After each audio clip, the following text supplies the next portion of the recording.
नमस्कार, आप सभी को बहुत स्वागत है आपका हमारे यूट्यूब चैनल पर।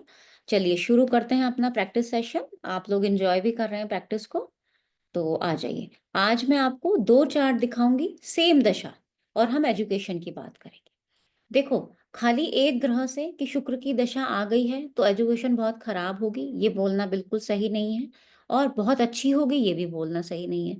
हमें पूरी ग्रहों की कंडीशंस, देश काल परिस्थिति, मेल का चार्ट देख रहे हो, फीमेल का चार्ट देख रहे हो, षटबल में ग्रह कैसे हैं और बाकी क्या-क्या इफ़ेक्ट हैं, वो सब कुछ देखना होगा। ठीक है? तो पहले डेट ऑफ बर्थ नोट कर लीजिए। एक फीमेल चार्ट है, एक मेल चार्ट है। फीमेल चार्ट का डेट ऑफ बर्थ क्या है? 18 नवंबर 1981, रात के 9:23 और गुवाहाटी, असम।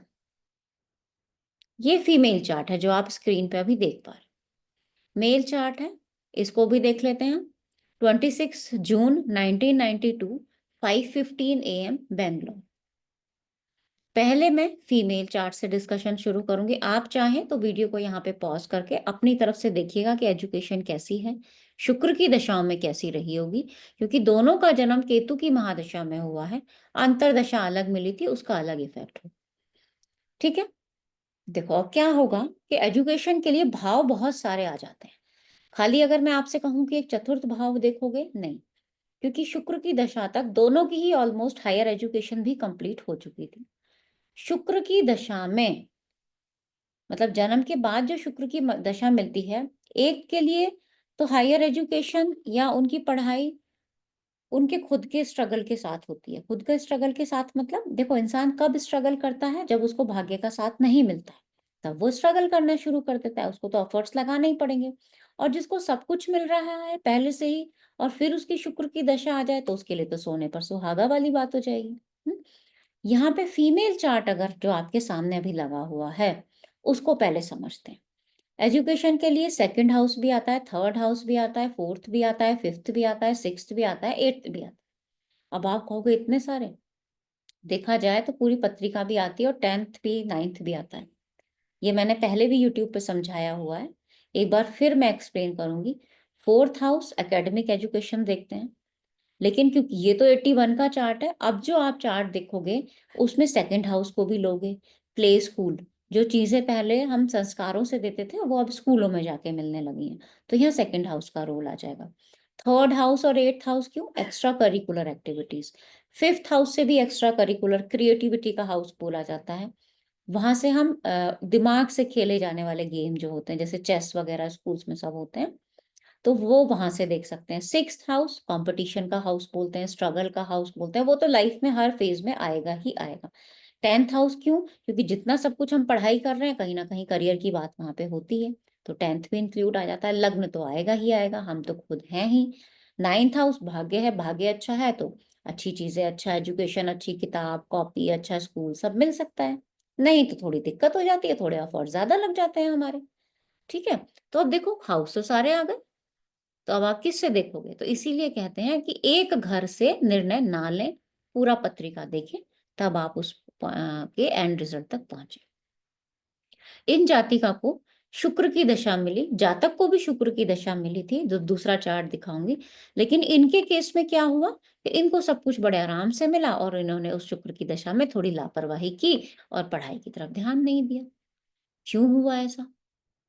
ऐसा इसलिए हुआ क्योंकि चतुर्थ को सबसे पहले देखेंगे। चतुर्थ में 2 ग्रह बैठे हुए हैं, एक बुध है, एक गुरु है। बुध चंद्र लगन के लिए, यानी कि कर्क लगन के लिए बुध क्या फल देगा? भावार्थ रत्नाकर उठा के जरूर पढ़िएगा। 12वें और तीसरे का स्वामी है। ठीक है, एजुकेशन के लिए बुध अच्छा है, षटबल में भी बहुत अच्छा है, थोड़े एफर्ट ज्यादा लगवा देगा क्योंकि मित्र नहीं है ना? आपके पसंद का काम नहीं होगा तो आपको उसमें एफर्ट ज्यादा लगाने ही पड़ेंगे। तो चंद्रमा का मित्र बुध नहीं है, तो चलो भाई थोड़ी मेहनत ज्यादा करो। ठीक है, कर भी सकते हैं। जातक करेगा या नहीं करेगा, वो बहुत सारी और चीजों पे डिपेंड होगा। गुरु भाग्य स्थान का स्वामी खुद चतुर्थ में आके बैठा है, तो भाई भाग्य से मैं तो सब कुछ देने को तैयार हूं तुम्हें। किसके लिए? फोर्थ हाउस के लिए। फोर्थ हाउस से क्या आएगा? फिलहाल एजुकेशन की बात कर रहे हैं तो एजुकेशन को देखेंगे, लेकिन मेरे अंदर सिक्स का प्रभाव भी है इस वक्त। ये जुपिटर बोल रहा है कि मेरे पास तो सिक्स का प्रभाव भी है। भाग्य से दूंगा तो सब कुछ, लेकिन तुम्हें थोड़ी सी अपनी मेहनत भी करनी पड़ेगी। ये नहीं है कि तुम भाग्य भरोसे बैठ जाओ, क्योंकि यहाँ देखो शनि और मंगल भी भाग्य स्थान को देख रहे हैं। तो भाई मेहनत करो, मैं दे रहा हूँ, बरसा रहा हूँ, इसका मतलब ये नहीं है कि तुम बैठे रहो आराम से। शुक्र की दशा मिल गई, पाप कर्तरी में शुक्र है, छठे में है, वैसे भी फोर्थ का लॉर्ड है वो छठे में है, वो बता रहा है एजुकेशन चाहिए अच्छी, स्ट्रगल करो, क्योंकि मेरी दशा आ गई है, मैं थोड़ा सा पीड़ित हो गया हूँ। शुक्र की बात है। अब जातिका ने एफर्ट्स क्यों नहीं लगाए? एक आराम से मिली चीजें, दूसरा शुक्र की दशा आई, तीसरा सूर्य चार्ट में वीक है। आप ये देखो, सूर्य देख रहे हो चार्ट में कितना वीक है। तो सूर्य क्या है उनकी लाइफ में, शुक्र क्या है, आराम पसंद। शुक्र की दशाओं में आलस आता है, मोटे होते हैं, हार्मोनल चेंजेस होते हैं, ऐसी बहुत सारी चीजें होती हैं। शुक्र को आराम पसंद है ना। अब आराम पसंद को ओवरकम करने के लिए क्या चाहिए? डिसिप्लिन चाहिए, मेहनत करनी पड़ेगी। वो आप नहीं करोगे तो वो ग्रह आपके ऊपर हावी हो गया। तो इसका मतलब यहाँ पे सूर्य पीड़ित भी है, मंगल राहु शनि से, और षटबल में भी बहुत वीक हो गया है। तो आपने वो एफर्ट्स लगाने ही नहीं चाहे अपनी लाइफ। आप में क्यों क्या है, मौज मस्ती दिखती रही। और खाली दो ग्रह से आप कह सकते हो कि भाई चलो ठीक है, गुरु बुध बैठे हैं, ऐसी ऐसी एजुकेशन रहेगी, या शुक्र की दशा आ गई, ऐसा रहेगा आपकी लाइफ में। लेकिन पूरा चार्ट आप देखोगे तभी आप निर्णय लोगे। सब कुछ मिलते हुए भी हमने उसको इग्नोर किया। अब अगर दूसरा चार्ट में मेल का दिखाऊं, तो 93 में इनकी यानी जन्म के 92 का जन्म है, तो 93 में शुक्र आया, एक साल बाद ही शुक्र आ गया। एक चीज देखो, षटबल में सारे ग्रह बहुत बलवान हैं, शुक्र अस्त है यहाँ पे, है ना। सूर्य राहु केतु के प्रभाव में है, और भाग्य स्थान का स्वामी अष्टम में है। सीधा सीधा क्या पता चलता है, भाग्य का साथ तो मिलेगा नहीं बेटा, अपनी मेहनत करो। क्यों अपनी मेहनत करो? क्योंकि थर्ड हाउस का लॉर्ड भी लग्न में बैठा हुआ है, पंचमें शुक्र के साथ बैठा है। एजुकेशन चाहिए अच्छी, चलो मेहनत करो, उठो, ये बोला जाएगा। ठीक है। और दूसरा मंगल देखो कितना बलवान है, एकादश भाव में है, तो स्ट्रगल हाउस का स्वामी की वृद्धि हो रही है, और मेरे मन के साथ वो जुड़ गया है ना। मेरा मन किसके साथ आ गया है? स्ट्रगल के साथ आ गया। तो मन में ही भाव क्या पैदा होगा, भाई मेहनत तो करनी है, भाग्य से नहीं मिलने वाला सब कुछ, बैठे बैठाए नहीं मिलेगा मुझे, और मेहनत करूंगा तो सफल होऊंगा भी। क्यों? क्योंकि शुभ ग्रह गुरु की दृष्टि भाग्य स्थान पे है। लेकिन मेहनत थोड़ी ज्यादा लगेगी। क्यों ज्यादा लगेगी? दशा शुक्र की मिल गई, और अशुक्र अस्त भी हो गया। जिसकी दशा मिली वो खुद वीक है। मान लो आपका टाइम आए खाना बनाने का और आप खुद बीमार पड़ जाओ, तो एफर्ट्स कितने ज्यादा लग जाएंगे? बहुत ज्यादा लगेंगे ना। तो एफर्ट्स बहुत ज्यादा लगाए, लेकिन बहुत अच्छी पोस्ट में है इस वक्त ये, बहुत अच्छी एजुकेशन रही, बहुत अच्छी पोस्ट रही। अब देखो, उनको सब कुछ मिला, लेकिन वहां कितना उन्होंने लापरवाही बरती। यहाँ सब कुछ मेहनत से किया, और उसके बाद भी इतने अच्छे काम पे है।